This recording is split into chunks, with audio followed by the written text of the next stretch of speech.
नमस्कार दोस्तों, मैं मोनिशा भाटिया आज से अपना एक एस्ट्रोलॉजी का हिंदी में नया चैनल शुरू कर रही हूँ। मेरा एक चैनल इंग्लिश में भी है जिसमें कि मैंने एस्ट्रोलॉजी के ऊपर काफ़ी वीडियोस डाले हैं। मेरे बहुत से श्रोता मुझे हिंदी में भी सुनना पसंद करते हैं, तो इसी आशा के साथ मैं नया चैनल शुरू कर रही हूँ। तो आशा करती हूँ आप मेरे नए चैनल के साथ भी जुड़ेंगे। अब आज का जो मेरा टॉपिक है, इसमें मैं आपको दूसरे भाव का जो स्वामी है उसके कुंडली के 12 भावों में प्रेजेंट होने पर क्या रिजल्ट्स मिलते हैं वह आपके साथ मैं शेयर करूंगी। तो सबसे पहली चीज तो ये है कि सेकंड हाउस जो है हमारी कुंडली का, वह एक न्यूट्रल हाउस है, यानी कि ना अच्छा ना बुरा। इसके जो रिजल्ट्स होते हैं, इसकी जो राशि पड़ती है उसके दूसरी राशि के ऊपर डिपेंड करते हैं। मान लीजिए कि आपके सेकंड हाउस में मकर राशि पड़ रही है। अब मकर राशि यानी कि आपके थर्ड हाउस में फिर कुंभ राशि पड़ेगी। तो थर्ड हाउस में अगर इसकी दूसरे भाव की दूसरी राशि पड़ती है तो इसका मतलब ये हो गया कि आपके लिए दूसरा भाव जो है कहीं ना कहीं पीड़ा लेकर आएगा, क्योंकि तीसरा भाव, छठा भाव और 11वां भाव ये हमारे अकारक भाव हैं, जिनको हम फंक्शनली मेलेफिक भाव भी कहते हैं। यानी कि फंक्शन में हमें कहीं ना कहीं ये कष्ट देते हैं इनकी दशाएं। तो सेकंड हाउस इस समय आपके लिए काफी फंक्शनली मेलेफिक हो गया, क्योंकि उसकी दूसरी राशि अब आपके तीसरे भाव में पड़ रही है। अब दूसरी कंडीशन लेते हैं जहां पर आपके लग्न का स्वामी मकर है, तो आपकी जो कुंभ राशि है वो आपके दूसरे भाव में पड़ गई।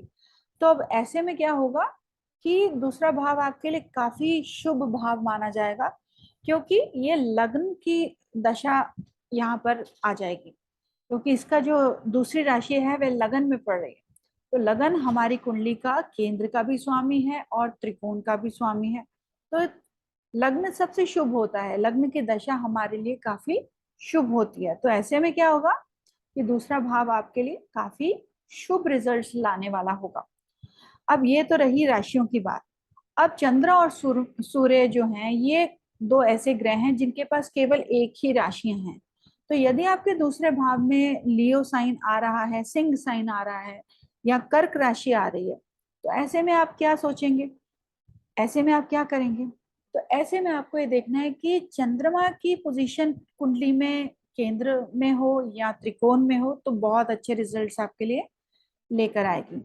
और यदि आपका चंद्रमा त्रिष्ठाय में बैठा हुआ है 3, 6, 11 में, या 8 में, या 12वें भाव में, तो ये चंद्रमा के लिए कोई बहुत अच्छी प्लेसमेंट नहीं है। उसी प्रकार से जब आप सिंह राशि आपके दूसरे भाव में पड़ती है, तो ऐसे में आप देखिए कि सिंह राशि यानी कि सूर्य आपकी कुंडली में कहाँ बैठा है। यदि सूर्य आपकी कुंडली में केंद्र में बैठा हुआ है या त्रिकोण में बैठा है, तो आपके लिए बहुत अच्छे फल आएगा अपनी दशा में। तो यदि आपकी कुंडली में सूर्य 6, 8, 12 में बैठा हुआ है, तो आपके लिए कष्टकारी हो जाएगा। तो अब हम बात करते हैं दूसरे भाव का स्वामी कुंडली में कहाँ बैठा हो तो क्या रिजल्ट्स मिलते हैं। अब दूसरे भाव का स्वामी यदि आपकी कुंडली के लग्न में ही बैठ जाए, तो इसका मतलब ये हुआ कि वह अपने से 12वें भाव में बैठा है। तो कोई भी ग्रह जब अपने से 12वें भाव में बैठता है तो उस भाव के लिए तो वह कमजोर हो गया, पर यहाँ पर वह लग्न में बैठा है, तो इसका मतलब क्या हुआ कि कंट्रोल आपके हाथ में है। तो ऐसे लोग अपनी स्वयं की मेहनत से अपने धन को बनाते हैं, और ऐसे लोग कई बार अपनी फैमिली से बहुत दूर जाके बस जाते हैं, क्योंकि 12वां भाव विदेश का भी है। तो ऐसे लोग अपनी फैमिली से कई बार दूर जाके विदेश में बस जाते हैं। अब दूसरे भाव का स्वामी यदि पहले भाव में नीच का हो जाए या पीड़ित हो जाए, तो ऐसे लोगों का अपनी फैमिली के साथ जो संबंध होता है वह बहुत अच्छा नहीं रहता। तो यदि दूसरे भाव का स्वामी लग्न में आके स्वराशि का हो जाए या फिर उच्च का हो जाए, तो ऐसी कंडीशन में आपके जो संबंध होंगे वह अपनी फैमिली के साथ बहुत अच्छे होंगे, और आप हमेशा टेक केयर करेंगे। आपकी फैमिली आप पे निर्धारित रहेगी, निर्भर रहेगी। तो ऐसे लोगों को जीवन में फेम भी मिलता है, और ऐसे लोग पैसों के मामले में काफी समझदार होते हैं। फजूल खर्च नहीं करते और पैसे की वैल्यू को बहुत ज्यादा अच्छे से समझते हैं। अब यदि दूसरे भाव का स्वामी दूसरे भाव में ही बैठ जाए तो क्या रिजल्ट्स मिलेंगे? अब ये देखिए, कोई भी ग्रह का दूसरे भाव में बैठना कोई बहुत अच्छी प्लेसमेंट नहीं होती है, क्योंकि दूसरा भाव मारक भाव भी होता है। और जो भी ग्रह मारक भाव में बैठेगा या मार्केश यानी कि दूसरे भाव का स्वामी जहां भी बैठेगा, वहां पर कहीं ना कहीं आपको थोड़ी सरदर्दी तो देगा ही। अब जैसे कि किसी इंसान की जिसकी आयु हम समझ लें कि 80-90 साल की है, उसकी कुंडली में यदि दूसरे भाव की दशा आती है तो वह कहीं ना कहीं उसके लिए कष्ट तो लेके आएगी। ऐसे में आयु की भी क्षति हो सकती है। पर यदि कोई कम उम्र का बच्चा है जिसकी उम्र 15-16 साल की है या 20-25 साल का कोई नौजवान है, उसकी कुंडली में यदि दूसरे भाव की दशा आती है तो वह ऐसे में आयु की हानि नहीं करेगी। ऐसे में वह दशा उसको कहीं ना कहीं मानसिक पीड़ा देगी या शारीरिक पीड़ा या सेहत से संबंधित कुछ कष्ट दे सकती है। अब दूसरा भाव होता किन चीजों के लिए है, ये भी मैं बताना चाहूंगी आपको कि दूसरा भाव हमारे, जब हम जन्म लेते हैं तो सबसे पहले हमारे साथ हमारी फैमिली जुड़ती है। हमारे तो सेकंड हाउस जो है हमारी फैमिली का है। हमारे पास जो धन संपत्ति हम एकत्रित करते हैं उसके लिए भी सेकंड हाउस ही हम देखते हैं। हमारी वाणी का है, हम किस तरह से दूसरों के साथ बात करते हैं, हम क्या खाते हैं, वह भी हम सेकंड हाउस से ही देखते हैं। एडिक्शंस यानी कि किसी चीज की लत लग जाना, वह भी हम सेकंड हाउस से ही देखते हैं। सेकंड हाउस से हमारे जो 7वां भाव है उसका ये 8वां है। तो यानी कि हमारा जो जीवन साथी है उसकी आयु का भी हमें सेकंड हाउस से ही पता चलता है।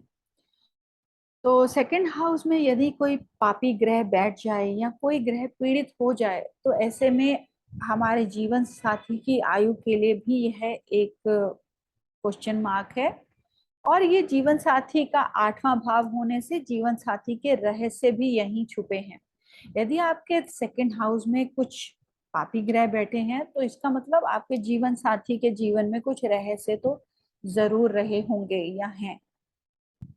अब दूसरे भाव का स्वामी यदि दूसरे भाव में ही बैठ जाए तो इसका मतलब कि आपके पास काफी संपत्ति होगी, आप एक संपन्न परिवार में जन्म लेंगे।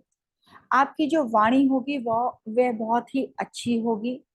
आपका खान पान भी काफी दुरुस्त होगा, काफी अच्छा होगा। और आप जीवन में जो बातचीत करेंगे वह भी, उसमें भी काफी तथ्य होगा, वह काफी आप वैल्यू से जुड़ी हुई बात करेंगे। अब सेकंड हाउस का स्वामी यदि सेकंड हाउस में ही बैठ जाए और यदि पीड़ित हो जाए तो ऐसे में कई बार लोगों को कुछ एडिक्शंस भी हो जाती हैं। तो यदि सेकंड हाउस का स्वामी सेकंड हाउस में ही बैठ जाए तो ऐसा बृहद प्राशर होरा शास्त्र में भी लिखा है कि ऐसे लोगों को द्विभार्या योग भी बनता है, यानी कि एक से अधिक या दो पत्नियों का योग भी बनता है। पर ऐसा तभी यूजुअली होता है जब सेकंड हाउस का लॉर्ड पीड़ित हो। ये मेरे पर्सनल ओपिनियन है। अब यदि सेकंड हाउस का लॉर्ड स्वामी तीसरे भाव में बैठता है तो क्या रिजल्ट्स मिलते हैं? अब देखिए, जो तीसरा हाउस है वह दूसरे का दूसरा है। तो यानी कि अगर दूसरे भाव का स्वामी अपने से दूसरे में बैठा है तो वह दूसरे भाव को बढ़ाएगा। तो अब ऐसा जातक वह होगा जो कि हमेशा अपने पैसे को आगे इन्वेस्ट करने की सोचेगा। उसके पास मान लीजिए कुछ अमाउंट बैंक में है तो उसकी हमेशा यही कोशिश रहेगी कि इस अमाउंट को मैं डबल कैसे करूं, मैं किस जगह पे लगाऊं, कहाँ पर इन्वेस्ट करूं कि मेरी संपत्ति डबल हो जाए। तो ऐसे लोग काफी पैसे के मामले में पैसे को पकड़ के रखने वाले होते हैं और उसको हमेशा उसकी ग्रोथ के बारे में सोचते हैं। अब तीसरा हाउस आपकी कम्युनिकेशन का भी है, आपके साहस का भी है, आपके एक्सप्रेशन का भी है, आप किस तरह से अपने आप को एक्सप्रेस करते हैं। तो यदि दूसरे भाव का स्वामी तीसरे हाउस में बैठा है तो ऐसे लोगों का जो जो साहस होता है वह केवल उनकी वाणी में छुपा होता है। वह बहुत अच्छे एक सेल्समैन हो सकते हैं, बहुत अच्छे एक लेखक हो सकते हैं, वह लेखक बनकर अपने धन को कमा सकते हैं और यात्राओं से अपने धन को कमा सकते हैं।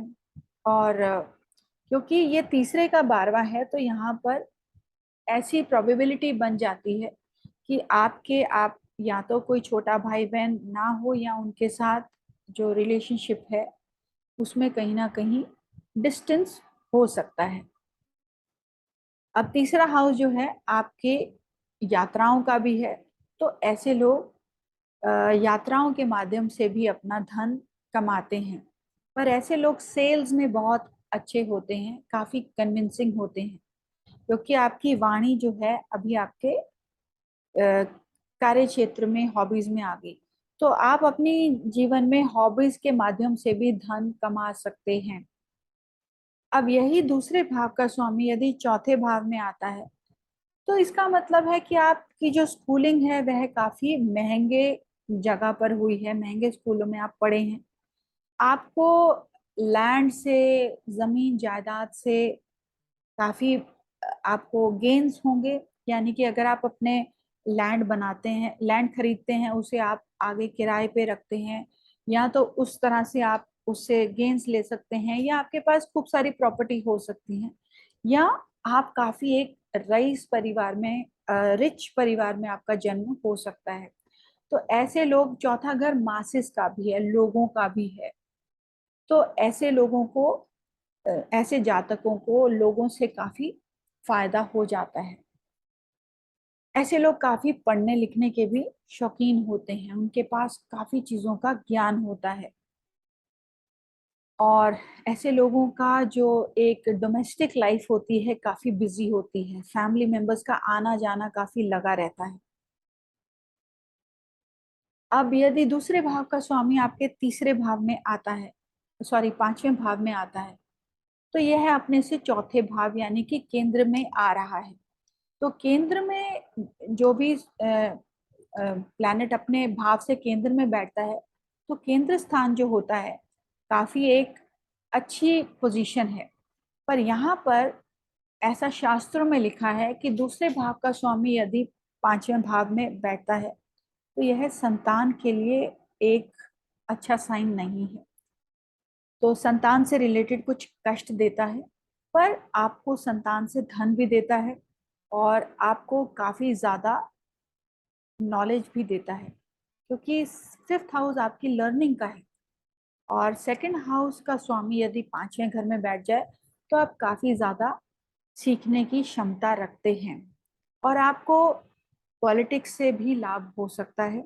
और ऐसे लोग डायरेक्टर्स, प्रोड्यूसर्स भी बन सकते हैं, क्योंकि फिफ्थ हाउस सिनेमा का भी है, स्टेज का भी है। तो धन का स्वामी आपके स्टेज पर आने पर आप इन चीजों से धन आसानी से कमा सकते हैं, या इस इंडस्ट्री में भी आप जा सकते हैं। सट्टेबाजी का भी है, स्पेकुलेशन का भी है। तो ऐसे लोगों को स्पेकुलेशन में लाभ भी होता है। अब यहाँ पर एक किस्म का धन योग बन रहा है। दूसरा भाव धन का स्वामी पांचवा भाव लक्ष्मी स्थान में आने पर आपको धन योग भी देता है। अब दूसरे भाव का स्वामी यदि आपके छठे भाव में आ रहा है तो अपने आप से वह पांचवें भाव में है। त्रिकोण भाव में आने से आपको जीवन में धन तो अवश्य मिलेगा और अपनी फैमिली से भी अवश्य मिलेगा। पर प्रॉब्लम क्या है कि आपका ये छठा भाव है, तो आपके लिए कहीं ना कहीं ये धन कष्ट लेकर आएगा। या तो आप इस धन को गवा देंगे, या फिर आपको धन काफी मुश्किल से एकत्रित होगा, या फिर आपका धन चोरी होने का भी यहाँ खतरा रहता है, या लिटिगेशन में, कोर्ट कचहरी में भी धन के जाने की संभावना बन जाती है यदि दूसरे भाव का स्वामी आपके छठे भाव में चला जाए तो। अब ऐसे लोगों को किसी को भी कर्जा नहीं देना चाहिए, क्योंकि यदि आपका दूसरे भाव का स्वामी छठे भाव में है और आप किसी को कर्जा दे दें तो ये कर्जा कभी वापस नहीं आएगा। अब ऐसे लोगों को धन कमाने के लिए समाज सेवा में यदि जाते हैं तो बहुत ही अच्छा है। डॉक्टर बन जाते हैं, चिकित्सक बन जाते हैं, या मिलिट्री से जुड़ा हुआ, कुछ डिफेंस से जुड़ा हुआ कार्य करते हैं, या एक वकील बन जाएं तो उनके लिए बहुत ही अच्छा रहेगा। और ऐसे लोगों को यूजुअली मैंने देखा है कि ऐसे लोग लोन्स देने में, कर्जा देने वाली कंपनियों में भी काम कर सकते हैं। आप एक ऐसे बैंक के साथ जुड़ सकते हैं जो कि लोगों को कर्जा देता है, तो बैंक की जॉब के लिए भी ये एक अच्छी प्लेसमेंट है। पर अब आपका सेकंड हाउस आपकी फैमिली का भी है, तो सेकंड हाउस का लॉर्ड स्वामी आपके छठे भाव में आने से आपको फैमिली रिलेटेड भी कहीं ना कहीं कष्ट रहता है। फैमिली लाइफ बहुत ज्यादा अच्छी नहीं रहती। अब आपके दूसरे भाव का स्वामी यदि आपके सप्तम भाव में आ जाए, सेवंथ हाउस में आ जाए, सेवंथ हाउस यानी कि आपके सेकंड हाउस से वह छठा हाउस है, तो सेकंड हाउस से छठा होने से यानी कि आपकी जो फैमिली लाइफ है उसमें कहीं ना कहीं ये भी डिस्टरबेंस देता है। सेकंड हाउस आपकी अटैचमेंट्स का भी है। आपको जो चीजें बहुत प्रिय लगती हैं, आप जिन चीजों के साथ बहुत ज्यादा जुड़ जाते हैं, उनका भी है। तो सेकंड लॉर्ड यदि सातवें में है तो आप पराये लोगों के साथ भी आसानी से जुड़ने की क्षमता रखते हैं। तो यह एक आपके चरित्र पे क्वेश्चन मार्क भी बन जाता है। और यदि सेकंड लॉर्ड पीड़ित हो या पापी ग्रह हो और सातवें भाव में बैठ जाए, तो ऐसे में जीवन साथी भी इस तरह से इन चीजों में जुड़ सकता है, और यहाँ पर आपके जो मैरिड लाइफ है उसमें कहीं ना कहीं आपको दिक्कतें आ सकती हैं। ऐसे में ये कंडीशन जिनकी बनती है सेकंड भाव का स्वामी सेवंथ में जाने से, आपको अपने विवाह से काफी दहेज की भी प्राप्ति करवाता है। और ऐसी भी प्रोबेबिलिटी बनती है कि आपका जीवन साथी आपके बिजनेस को संभाले या आपका विवाह अपने ही किसी फैमिली में हुआ हो। तो ये बहुत सारी चीज़ों की प्रोबेबिलिटीज बनती हैं। तो इनमें से ज़रूरी नहीं सारी चीज़ें ही आपके चार्ट में हो, कुछ चीज़ें हो सकती हैं जो मैं बता रही हूँ। और मित्रों, कई बार आप देखते हैं कि कई कॉम्बिनेशंस आपके चार्ट में होते हैं और वो चीज़ें नहीं हो रही होती या हो रही होती हैं। तो ऐसे में आपको ये नहीं भूलना चाहिए कि चार्ट में बाकी ग्रहों का भी प्रभाव प्लेसमेंट्स को चेंज कर सकता है, और नवांश भी आपकी कुंडली की प्लेसमेंट्स को ऑल्टर कर सकता है, चेंज कर सकता है। मान लीजिए कोई ग्रह आपकी कुंडली में उच्च का बैठा है, और मान लीजिए केंद्र में ही बैठा है, और वही ग्रह नवांश में जाके यदि 6 8 12 में बैठ जाता है या नीच का हो जाता है, तो ऐसे में निश्चय ही जो दिख रहा है वैसा होगा नहीं, वो रिजल्ट्स आपको नहीं मिलेंगे। तो ऐसे में आप जरूर इस चीज को ध्यान में रखें, और तभी आप जो चीजें मैं बता रही हूँ उसको अपने चार्ट पे तभी लगाएं जब आप नवांश में भी देख लें कि ऐसा कहीं पीड़ित तो नहीं हो रहा है ग्रह। तो अब हम बात करते हैं दूसरे भाव का स्वामी यदि आपके आठवें भाव में चला जाए। अब देखिए सेकंड हाउस का स्वामी अपने से तो केंद्र में है ना, अपने से सातवें में है, पर आपके लग्न से वे आठवें में है। तो यानी कि फैमिली लाइफ के होने के बावजूद भी आपको उसका सुख नहीं मिलेगा, क्योंकि ये आठवें भाव से आपकी फैमिली के घर को, सेकंड हाउस को तो देख रहा है, बल तो दे रहा है। इसका मतलब फैमिली तो इंटैक्ट है, बट फैमिली में उतार चढ़ाव रहेगा। ऐसी प्रोबेबिलिटी हो सकती है कि आप कहीं और जॉब करते हो, आपका जीवन साथी कहीं और जॉब करता हो, और फैमिली कहने के लिए तो है पर कहीं भी उसमें फैमिली वाली कोई बात नहीं है। और यदि सेकंड हाउस का लॉर्ड आठवें भाव में आके पीड़ित हो जाए या पापी ग्रह हो जाए, तो ऐसे में फैमिली टूट भी सकती है। अब धन की बात करें तो सेकंड हाउस का स्वामी आठवें में जाने से आपको इंश्योरेंस से जुड़ा हुआ धन प्राप्त करवा सकता है, या इनहेरिटेंस से जुड़ा हुआ धन आपको प्राप्त करवा सकता है, या फिर आपको दूसरों के धन को संभालने वाला इस तरह का कुछ काम करवा सकता है, जैसे कि आप इनकम टैक्स में या इंश्योरेंस डिपार्टमेंट में भी हो सकते हैं। एट्थ हाउस ऑकल्ट साइंस का भी है, यानी कि गुप्त विद्या का, तांत्रिक का, तंत्र मंत्र का भी है। तो आप इन चीजों से भी अपने धन को जीवन में जोड़ सकते हैं। पर क्योंकि दूसरे भाव का स्वामी 8वें भाव में है, तो धन के मामले में उथल पुथल तो आपके जीवन में रहेगी। कभी आपको लगेगा मेरे पास बहुत अच्छा धन है, और कभी आपके साथ ऐसा होगा कि धन के इतने खर्चे आ जाएंगे कि आप कहेंगे यार मेरा कभी भी समानता नहीं बैठती, पैसा हमेशा ऊपर नीचे ही रहता है। तो ऐसी कंडीशन भी हो सकती है, क्योंकि 8वां भाव जो है वह ट्रांसफॉर्मेशन का भाव है, उतार चढ़ाव का भाव है।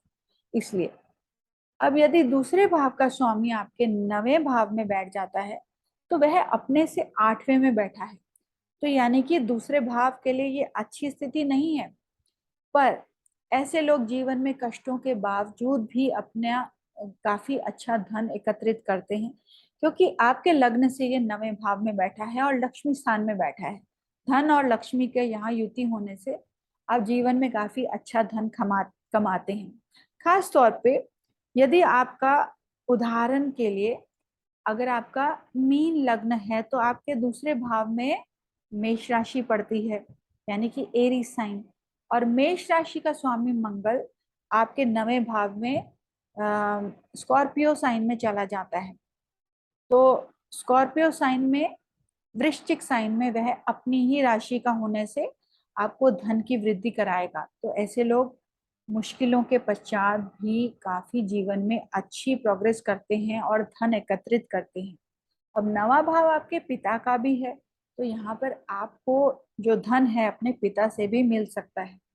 आपकी फैमिली काफी ज्यादा रिलीजियस हो सकती है, और आप जीवन में काफी एक सदाचारी व्यवहार रखने वाले होंगे, क्योंकि आपके लिए आपका धन आपका सदाचार है, एक अच्छा कंडक्ट है, सोसाइटी के साथ आप किस तरह से पेश आते हैं वह आपका धन है।